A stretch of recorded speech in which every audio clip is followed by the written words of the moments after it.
So, you want to participate in this Q&A. Well, we're glad you're here. We know everyone has a lot of questions to ask. So, here's some info on how to do that good. First, think of a question. To ask your question, first, click on the Raise Your Hand button. Please be courteous and make sure your question is appropriate.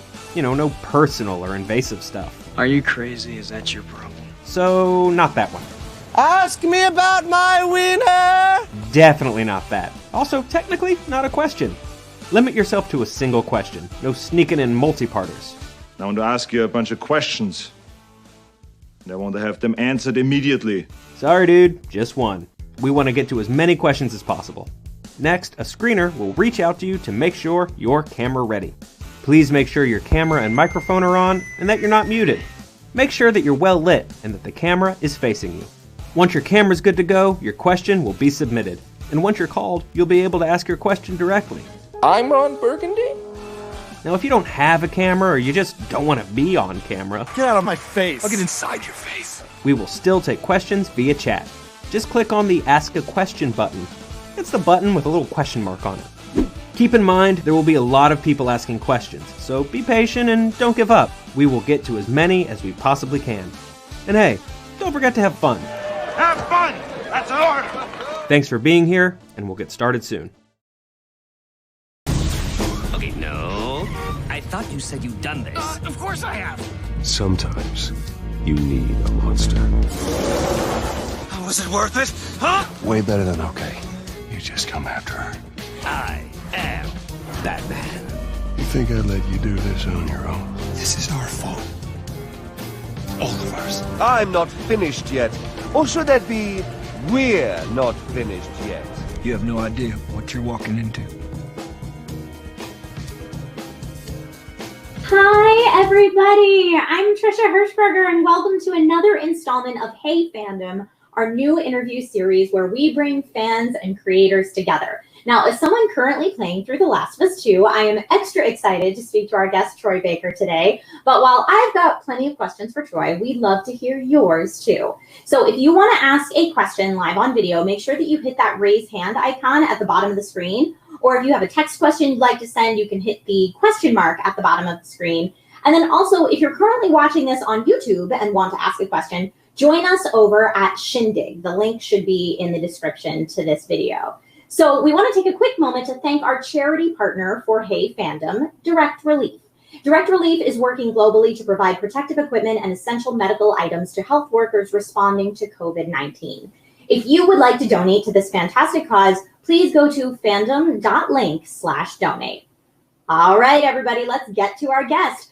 Troy Baker is an acclaimed voice actor with a huge list of credits in both video games and animation, including playing Joel in both The Last of Us and The Last of Us Part 2, the latter of which was just released this past week. You'll also know him from everything from BioShock Infinite to Death Stranding to the Uncharted games and so much more. On top of that, he voiced Batman in Batman the Telltale series and has continued to play Batman in several animated projects, including the recent release Lego DC Shazam Magic and Monsters. So without further ado, welcome to Hey Fandom, Troy Baker. That's a lot of ado. I always love that. It's like there's a lot ado when it comes to going. Here's who this guy is. So thank you for having me. It's good to see. I didn't know it's going to be you. It's like this great surprise. I never get to see you, especially after or in the middle of quarantine. So this is it's true. It has been too long, Troy. But I'm glad that we get to chat today, and I'm glad that we have an audience full of questions. I've been seeing all of your beautiful posts being quarantined with a toddler. How's that going for you? Dude, it's the coolest thing. I love hearing about you being a mom too. It's like everyone asks is like, how's quarantine going having it? Because he's 2. It's like, here's the best way for me to put it. He has a favorite Beatles record. So like we're doing something right. Like it's Sgt. Pepper's, by the way. Very nice. The other day he was playing and he was just like kind of like just chilling over by himself, just kind of playing with trucks or whatever. And Eleanor Rigby comes on and he goes, Revolver. I went, yes, that's off the album Revolver. So we're crushing it. We're crushing quarantine. It definitely sounds like that's the case. Before we jump into any fan questions, I do want to let everybody know that The Last of Us Part 2 has been out a week now. Plenty of people have, of course, made some headway in it, if not rolled credits at this point. Troy, I think you just rolled credits in it last night, according to your Instagram, right? Yeah, last night. Yeah, but I do want to caution anyone watching that there might be spoilers that follow for that game, at least things that happen with your character, Joel, in that game. Sure. So I want to let everybody know that now. If you haven't played it and you're worried about spoilers, hold your ears if we get to talking about those specific things. So that could happen. So like I said, we're going to begin taking fan questions in just a moment. But a reminder, if you want to join us to ask your question live on video, hit that raise hand icon at the bottom of the screen. Or if you have a text question that you'd like to send, you can hit the question mark at the bottom of the screen. So first off, Troy, The Last of Us Part 2 is finally out there in the world now. How does it feel to finally have the game released and be able to talk about it openly? It feels great for it to be out. I've really enjoyed, after we finished the first one, we knew that this was like creating a conversation, and that the most beautiful effect of this game was the discourse that it created, because people argued about the ending, they argued about Joel's decision, they discussed what Ellie's okay meant at the end, and so here's been 7 years since we put out the last one, almost to the day, and now when we go and we put this thing out, now there's expectations, and even when we were making it, we had to kind of like put out those expectations in our mind, because the characters inside this game, inside this world, aren't aware that they're in a game, right? They're just in a world. They're living their life, and to start thinking about is like, oh, are people going to like this? Are people not going to like this? Is this good enough? Is it better? That just kind of distracts you from the job that you have to do. So now that it's been out, one of the things that I've loved enjoying is again seeing that sparked up discussion of people wrestling with this game and arguing about what they think things mean. Is it good? Is it bad? Do they agree, disagree? And what it shows is that there has been just like this rabid fandom, pardon the pun, of people that have these characters mean so much to them, more than I've seen about anybody else. So we've got some, obviously, this incredibly iconic characters in this industry. But the way that people feel about Joel and Ellie specifically in this world is they're rabid fans. And so that's been the best thing, is for me to see people's reaction to this game and the discourse that is sparked up in its wake. Oh, yeah. And great art promotes discourse. So absolutely. That is a testament to how wonderfully this game was created and your performances in it. We have a video question from Carlos about The Last of Us. Let's see if we can get Carlos brought in here now. Carlos, what's your question? Hi, Troy. I just wanted to thank you for being part of this game. It's awesome. I'm already in my second playthrough. And I wanted to ask you, without spoiling the game for anyone, sure, what was the most gratifying thing of being a part of The Last of Us 1 and 2? Man, it's a great question, dude, and thank you for asking it. I'm going to do my best to not spoil anything for anybody. It's so hard when people try to say, can you distill it down to a single thing? The most satisfying thing was the fact that everybody that worked on this game, there's upwards of 400 people that worked on this, not including all the people around the world that did their part. But there are hundreds of people that literally gave their best, and these are artists that are operating at the top of their game in order to create something that is at that level, not even an upper echelon, but literally the apex of this industry. And for them to be able to not only create the most ambitious game that Naughty Dog has ever tried to create, but to do it under the circumstances that they did, where you have the longest development cycle that they've ever encountered. You have quarantine and a global pandemic that sends everybody home right at the most critical time of making this game. And then you have everything that happened with the leaks. It's like nobody has ever had to go through that. So the most gratifying thing to me is the day that the review scores come out, and it's immediately 44 perfect scores. And it's just knowing that we knew that people were it was going to be a very polarizing game. We knew that some people were going to love it, some people were going to hate it. But what we did is that me too, man. What the most gratifying thing is seeing, just like I said a second ago, is seeing the fact that this story resonated with people. And more than anything, that's what we wanted. We didn't do something that would, Neil put up today, he was like, we love and we respect our fans, but love and respect is not equal pandering. And there is a story that exists outside of the one that we want to tell, and the story that must be told. So the most gratifying thing that I've found, man, is people like you who have played through the game and immediately are going back and wanting to experience that world and sharing those stories. That's the most. It's awesome. It's awesome. Awesome. Well, thank you so much, Carlos, for your question. Thank you, man. Thank you for that. So I did mention earlier that we would probably get into spoilers. So again, if anyone has spoilers, just kind of give a spoiler warning in your question before we get there. I have another video question here for you, Troy, from Owen. So let's see if we can get Owen brought up here to ask a question. Oh, here comes Owen. Owen, what's your question for us today? Hi, I just want to say real quick, this is the very first Q&A that I've ever been a part of, and crushing it. I just want to say, Mr. Baker, I'm a huge fan of your work. I'm currently getting through the first Last of Us game, and the work that you've put into it is just absolutely phenomenal. I absolutely love this game, and I love your role as Joel. And I just want to say congratulations on having the fastest-selling PS4 exclusive at 3 days. That's amazing. Thank you, man. Honestly, it's because of people like you, dude. It's a passionate group of people, especially on the PlayStation platform, that love these exclusives. You're the reason why we're able to make games, man. Where are you at in part 1?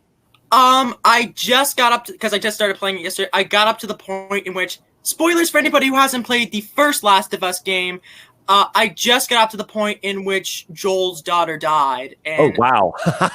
Yeah, I was not expecting that at all. I was devastated when I found that out. Yeah, dude. So was everybody. Well, welcome to the current zeitgeist. Yeah. What's your question, man? The question that I have for you is, if there's one character that you could voice that you have not voiced yet, albeit in a game, show, or movie, who would it be and why?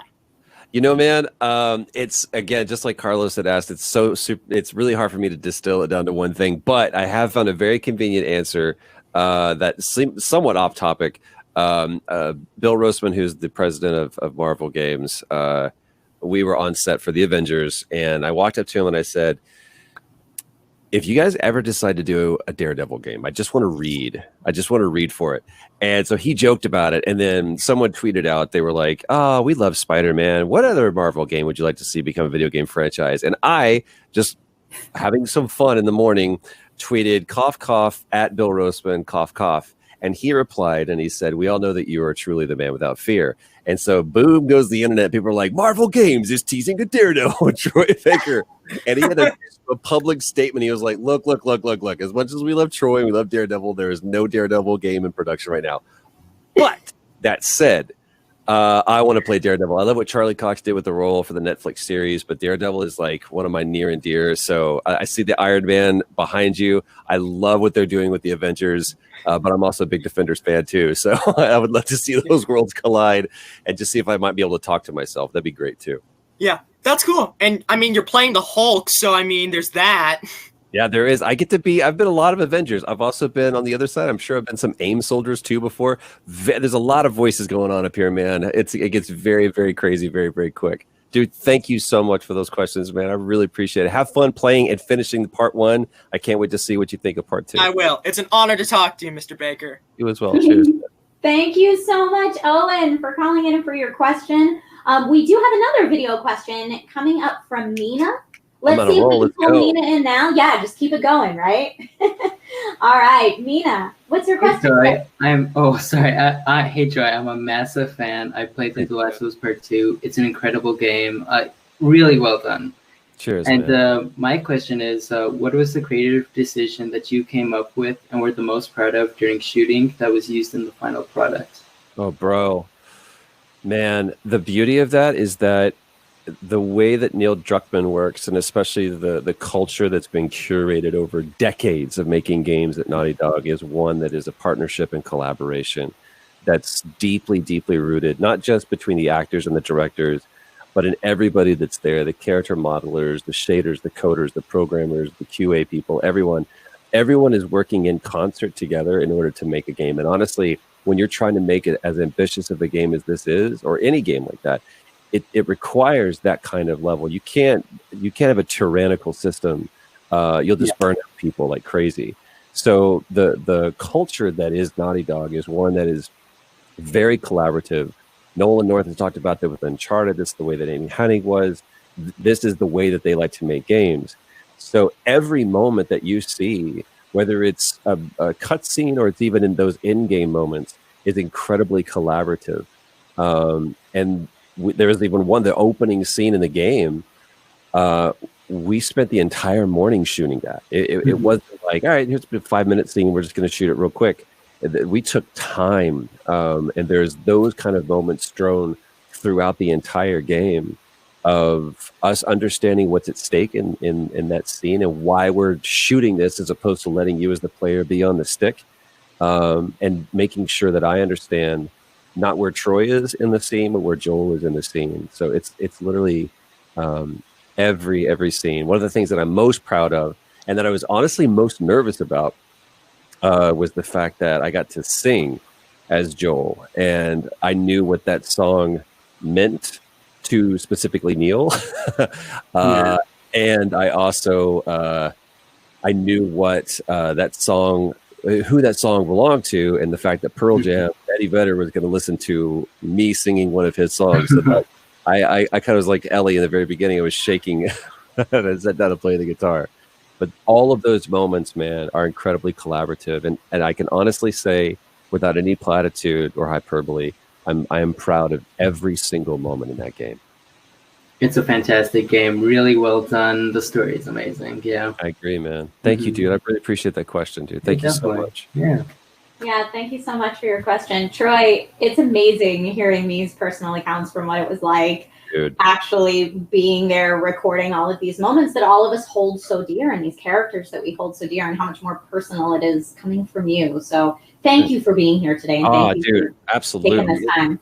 If you can't tell, I'm very passionate about this. I'm passionate about my job, and I'm fortunate to work in an industry that, number one, is full of professional problem solvers, and I'm able to continue working even in quarantine.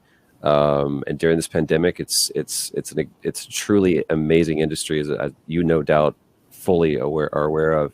But I'm also really passionate about this game, and we fought long and hard on this game, uphill the entire way. And the fact that it's now out and people are experiencing this, and I'm just being inundated and flooded with people who are just sending me tearful messages and such support. I'm happy to talk about it. Totally. And with that being said, we have another question that came in from, this is a text question from Starkish. Okay. So we'll pull this up here. Starkish says, I want to ask, how did Troy Baker get into voice acting? You should ask that. You shouldn't just want that. You should just ask it. Matter of fact, we're going to go assume that you did. Here's the beauty of this. This is one of the questions that, everybody wants to know, like, how did you do this? Because you're an idiot. And if you can do it, then I can do it. And then it's Ralph Waldo Emerson. I love this quote. He said, all of history exists for the sake of a single person. It's if they can do that, I can do that. And I agree with that. I love in any way being a source of inspiration or encouragement to people, especially when they love an industry like I do, and they want to be able to do what I do, because it's freaking awesome. It's an incredible job. It's very hard. I was in my booth right over there earlier this morning, and I came out, and my wife, I'm in my booth in my studio down the hall, and I came out, and Pam was like, are you okay? I'll see her. I was like, oh yeah, I had to do some fire screams, and there were some electrocutions and stuff that we had to do. I was like, that's the gig, But the beauty of this is that my path is different than Travis Willingham's path, Laura Bailey's path, Ashley Johnson's path. Everybody has this different path. But the one commonality is that at some point, we all had to be brave enough to fail. We all had to grab ourselves and have that compunction and the drive to be able to go, I may really screw this up, but if nothing else, I'm going to give it everything that I've got. And that, I believe, is rewarded by people that seek to find people that are as ambitious and brave and are truly willing to that's what moves a character forward, is someone going, I'm gonna do the brave choice. It could be wrong, but I want to do this. But I started off as a musician, and one day when we were making a record, I went down the hall and they just happened to be doing car commercials, and I just popped my head in the door, and it happened to be what they needed at that exact same time. So that's not something that is really duplicatable, but what is the fact that I made a commitment to this, and I kept my head down, and I suffered for it, and I was broke for a long time, and I continued to show up and do the work and learn and make mistakes and have people that believed in me enough to give me an opportunity to fail. And so that's been my kind of like path so far, and I'm still learning and I'm still making mistakes. But fortunately, I partner with people that we have a mutual respect enough to where they go, we're willing to make you let that mistake one more time because we believe that we can pull something better out of you. Thank goodness you made that car commercial, right? Damn straight, dude. Absolutely. It's Sunday. Shake hands with the devil as they scream down the motorplex. Yes, I was going to ask you if you remembered what it was, but now it's ingrained in your memory. It's your first Van Chevrolet. Get 0% financing for 60 months on all new. I'm ready. I'll buy the Chevrolet. It's cool. There's a free plug. If Van Chevrolet still exists in Dallas, Texas, there you go. All right. It looks like we have another text question from Andrew. So let's see if we can pull that up. All right. Andrew says, hey, Troy, with the release of Persona 4 Golden to the PC, how does it feel knowing that your performance as Kanji, right? That's how you say it? Kanji? Yep. Is reaching an entirely new audience. And Andrew says, love your work, especially as Kanji, favorite role. The beauty of that, thank you, Andrew, man. That's when I walked into that, speaking of the kind of behind the scenes stories, when I walked into the studio that day to start on that game, understand this, it was a Tuesday for me. There was nothing, I didn't even know what we were working on. The director was like, hey, I got a role for you, going to come in, it's going to be great, we're going to have like X amount of sessions. Like, awesome, just happy to be working. And I walked in, we sit down with the team from Atlas, and I'd worked with them before on previous games that I was familiar with the Persona franchise, but this is a whole new story that they were telling. And we spent probably the first hour just sitting down and having them walk me through what this story was. And I found the story and the conceit so compelling. And they did such a great job of setting up the conceit of, you know, we all have our shadow versions of ourselves that we're wrestling with and that we're in conflict with. And ultimately, it's not about beating them, but it's about understanding them, loving them, and understanding that it is a part of you and that you don't have to fight and wrestle with that. And I was like, man, what a huge concept. And as we started recording all of Kanji's lines and then going into the Shadow Kanji lines, I want to point out specifically that Atlas was like, hey, do me a favor. These lines, he's like, you're kind of making them funny. I was like, yeah, they're funny lines. He's like, we don't want to be funny about this. Like, this is, we really think, I was like, oh, got it. And so it changed my perspective on the character. And it wasn't until we finished the game and then we released the game. And again, it's the same thing as with The Last of Us. It's like we start seeing these stories happen in the aftermath and people telling me the strength that they've found to really understand who they are. This is the reason why we play games. And it's why I want to make games, is because these are the kind of stories that we can leave with people and that they can experience so that they can understand that whether it's a boss battle or whether it's a fundamental element of life, we can wrestle and we can use games as an analog to be able to process trauma, victory, defeat, success, the beauty and the tragedy that is life. And so, yeah, dude, anytime. And also to Matt Mercer's credit, when we were doing the anime, I got married and they said, we need to record. I was like, yo, I'm going to be out of the country for 3 weeks on my honeymoon.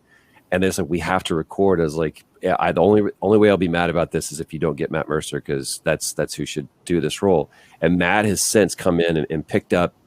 He's busy with another little thing that he does it's a board thing. I don't understand what it was. Yeah. But it's mildly successul. When he's not doing his side gig.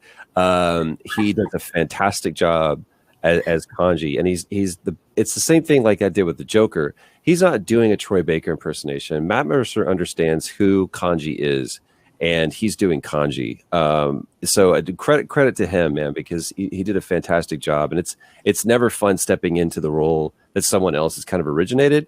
But that character specifically stands out. I've been fortunate to play some incredible roles. But But that one specifically is like, man, we did good. Like Atlas and all of us, we helped create a character that really resonated with the audience. So awesome, cool. Thank you so much for your question. Yeah, I wanted to take a quick moment to remind everybody that our great charity partner for Hey Fandom is Direct Relief. You can donate to them at fandom.link/donate. Also, remember, if you want to ask a question live on video, hit that raise hand icon at the bottom of the screen. Or if you have a text question that you'd like to send, you can hit the question mark at the bottom of the screen as well. Troy, you voiced Batman in several animated Lego movies, including the recently released Lego DC Shazam Magic and Monsters, right? This is the beauty of this, man. So here's the story of this. Late one night, and we have, for some reason, we had to start at like 7 o'clock. It was the only time we could do it. And it's me, Travis Willingham, Laura Bailey, Cam Clark, Rob Paulson. I'm trying to remember who else. I'm sure Fred Tatasciore was in there somewhere because he's just always there. We went to Studiopolis at 7 o'clock at night for a 4-hour session. So we wrap at 11 o'clock at night. And it felt like we were seniors and we were sneaking back into high school after class. And we recorded this Lego game, or this Lego animated movie. And then they realized, like, wait a minute, the Lego games always, it was supposed to be a game. And they're like, Lego games always kind of like are parodies of movies. That's why they're the Indiana Jones, Lego Star Wars, all of that. So they're like, well, we got to put out a movie first. So they took the movie, the scenes from the game, and put that out as a movie. And then they released the game. And I was like, well, that'll be I got to originate what Lego Batman sounds like, because before in all of the Lego games, it always been like, that's all it was, just emotive grunts. And I was like, well, this is cool. We got to all give it a voice. Thought that was it. That was like 10 years ago. And we have been able to do, and every time they're like, hey man, fortunately, DC knows what they're doing and they keep cranking out amazing movies and content. So we're going to do another Lego movie. We're like, yay. And sometimes Batman's in them. Sometimes there's not. They've done an incredible one they did with Wonder Woman. And then obviously with the success of Shazam, we're like, cool, we're going to make another one with Shazam.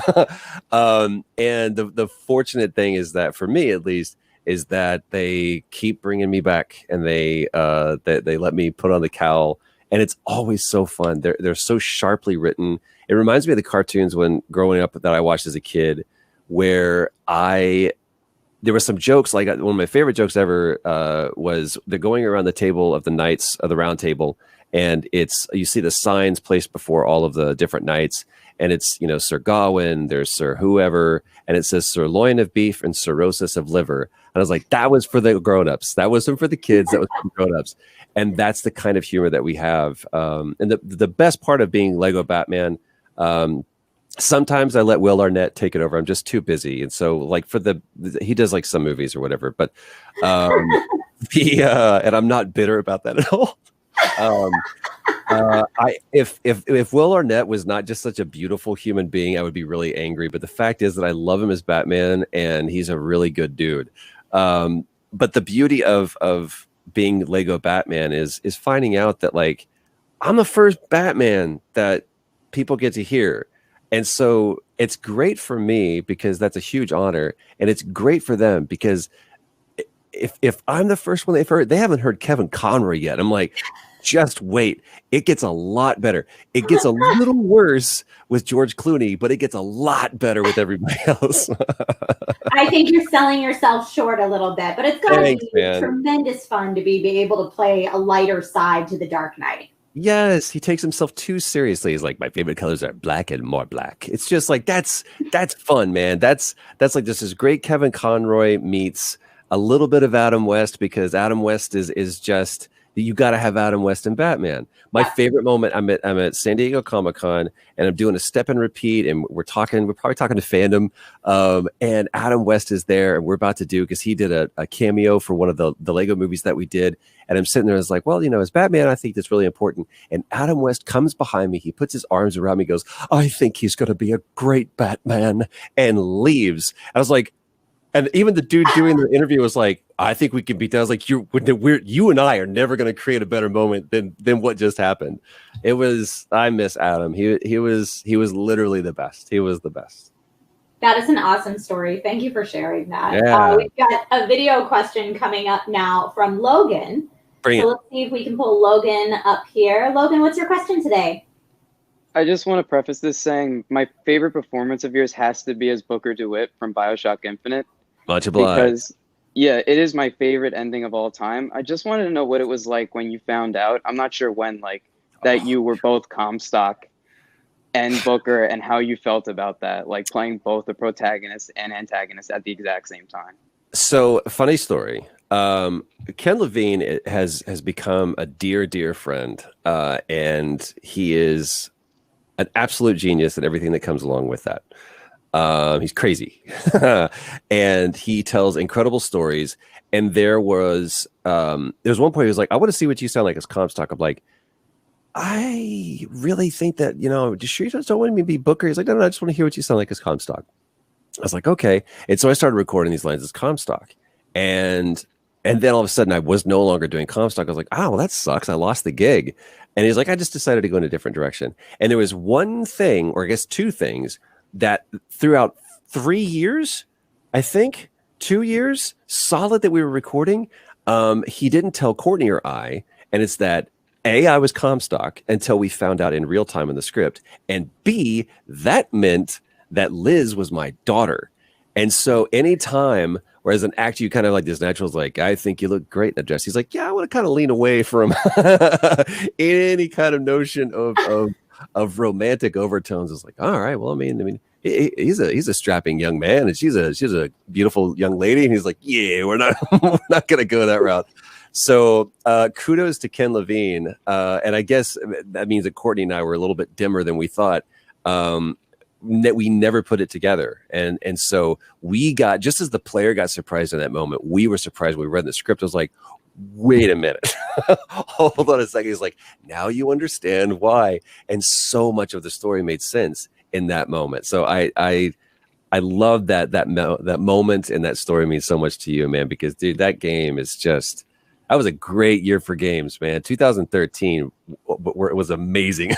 There were so many great games that came out that year. Yeah, Logan, thank you so much for that question. Thanks, Logan.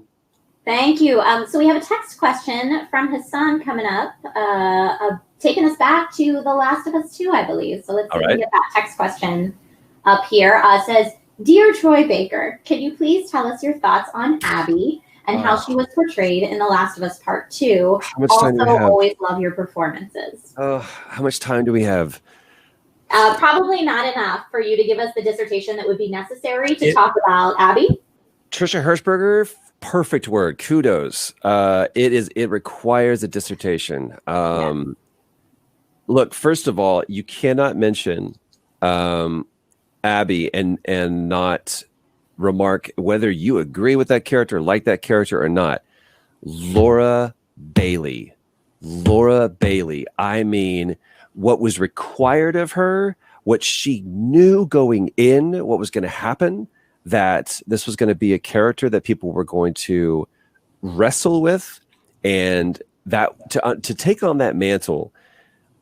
Look, I had my load to carry and my work cut out for me, but I don't think anybody had it harder. And this is my opinion, but anybody had it harder than Laura Bailey. And what she did and what she brought to that role, man, she knocks it out of the park.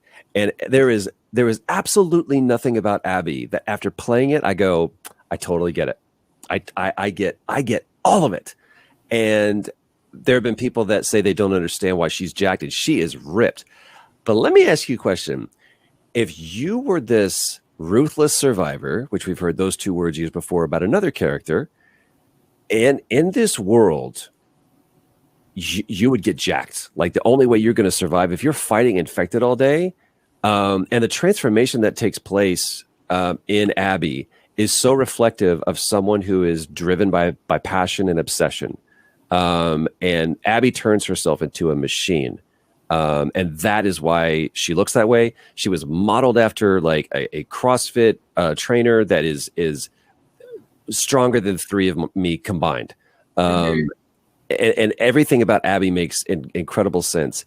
if you have not experienced the game, if you've not played the game, just play it and experience it. It is. I've never played a game that required so much of me, that demanded so much of me, and would not allow me to love it selfishly. It demands that I love it selflessly. But I've never experienced a game that quite provoked and evoked out of me what it did. And if you don't want to play it, don't play it. But if you have it's like skydiving. If you have any desire to do it, because it'll be the greatest thing you've ever done in your life. Yeah, I'm currently streaming it, and I keep putting out into the world before I stream it, like, maybe things are too sad right now to stream this game right now, but I do want to hear the story and I need to know what happened. So, like, I think everyone's wrestling with it, but in a really good way, because it's a story that's helping us all. Like you said earlier in this very conversation, Troy, that, video games can help us work through trauma and work through dark things in the world. And I think The Last of Us as a series has just been fantastic at that. We have one more fan question that I'd love to get in while we still have you, Troy. This is a text question from Albie. Albie says, "Yo, T, is it weird playing a game and hearing your own voice talking to you?" I will say this. There's a lot of those where, especially when it's just me, I go, okay, that's funny. If I've done my job, and my job as an actor is to disappear, not into that role, but behind that role, then I should not notice me when I'm playing it. Like if I'm watching or playing a game and I go, oh man, I wish they would have chosen it to. Oh man, I thought I did a different. I didn't do my job, because if I can be pulled out of it, you can be pulled out of it. So my job is to let Troy disappear and that character step forward, and that's the only thing. And I can honestly say that there's not a single moment in the game where I'm like, it was me. All I see is Joel. That's all I see. All I see is Joel. All I see is Ellie. All I see is Tommy. All I see is Maria. All I see is Abby. That's it. Even in some mannerisms that I know is like, I know that's the way that they stand. It's I don't know. I just everybody that was in this game, everybody, man, was just truly Patrick Fugit, man, is just that guy. Pat is and he was a fan. Did I just drool on? I think I just drooled on myself when I said Patrick Fugit, like literally just involuntarily. Owen, there's two people that I would love to see. There's three. I would love to see Tommy DLC. I would love to see Owen DLC, and I want to see Manny DLC. Actually, dang it, Yara and Lev. I wouldn't mind seeing Yara and Lev DLC. That you haven't even gotten there yet, but it is just every character that is in this game I want to know more about. I'm. If I didn't love you so much, Trisha, I would be playing this game right now. Well, I appreciate that you took time out of playing this game, which I know you just rolled credits on once, so you're going to jump back in for a second playthrough? What I was hoping happens at the end of the game did, and I was like, if it hadn't been going on midnight last night, I would have, and I didn't have a big day today, I literally would have turned right back around and just started playing again. I will say this. It's my favorite Naughty Dog game. Like, it is the most. It's so satisfying. Like, there's some moments where the combat is rewarding, regardless of how you want to play. And for all the people that have said it's so brutal and it's so violent, if you choose for it to be, because you don't have to. I was playing my game and I was talking to Travis Willingham, and he goes, "Oh my God, this one section is like I just got bogged down. It took me forever." I threw a brick and went around. He went, "What?" I was like, "Yeah, dude, I didn't want to get involved in any of that. I don't want to kill any more people that I have to. I threw a brick. I let these people just hash it out, and I went whoop, and it went all the way around." There's never any compulsion that you feel to inflict violence. By and large, I would say like 80%. The game lets you just skip if you don't want to do it. There's only a few times where it's like you have to do this because there's a narrative beat that must take place. And unfortunately, that narrative beat involves, because this game is so centered on violence, and the obsession that comes with that vicious cycle of violence. It in no way glorifies it. If anything, it definitely villainizes violence. I agree. I loved my way of playing, and now I want to go back through and just see what happens if I flip the script a little bit and played completely differently. Well, your performance in it is absolutely fantastic. Thank you so much for the brilliant performance. Thank you for being here today. Yeah. I did want to let you know, on our Last of Us wiki at Fandom, 77% of the people responding said they openly cried when they found out what happens to Joel in this game. So you are making an impact. People love you. Everybody at home, The Last of Us Part 2 and Lego DC Shazam Magic and Monsters are both out now. Troy, thank you so much for joining us today. This has been so lovely. It is my pleasure. Obviously, you can tell, like I said, I'm passionate about talking to not only about this game, but talking to people about their experiences. And also, I love any chance that I get to talk about being Lego Batman, especially the Shazam movie was hilarious. If you haven't watched it, please play The Last of Us. And then a great little palate cleanser is to just laugh and relax and watch Lego DC Shazam. Trisha, it is always a pleasure to see and talk to you. So thank you for having me. Same to you. Thank you again, Troy. You've been lovely. Thank you. Talk to you soon. Talk to you soon. All right, guys, that was so cool. Troy is just the best. Once more, we want to thank our charity partner, Direct Relief, and encourage donating to them, which you can do at fandom.link/donate. We have some great things in store for you coming up, including our next Hey Fandom with another fantastic voice actor. We'll have Nolan North, and that's this coming Tuesday, June 30th at 3 p.m. Eastern Time, 12 p.m. Pacific Time. So again, huge thank you to Troy Baker for A, being a lovely human, B, being a fantastic voice actor, and C, taking time out of your very busy playing Last of Us 2 all the time schedule to come and chat and answer our questions. Thanks to all of you at home for joining us for another Hey Fandom, and we will be back with another installment soon. Thanks again, everyone. Bye.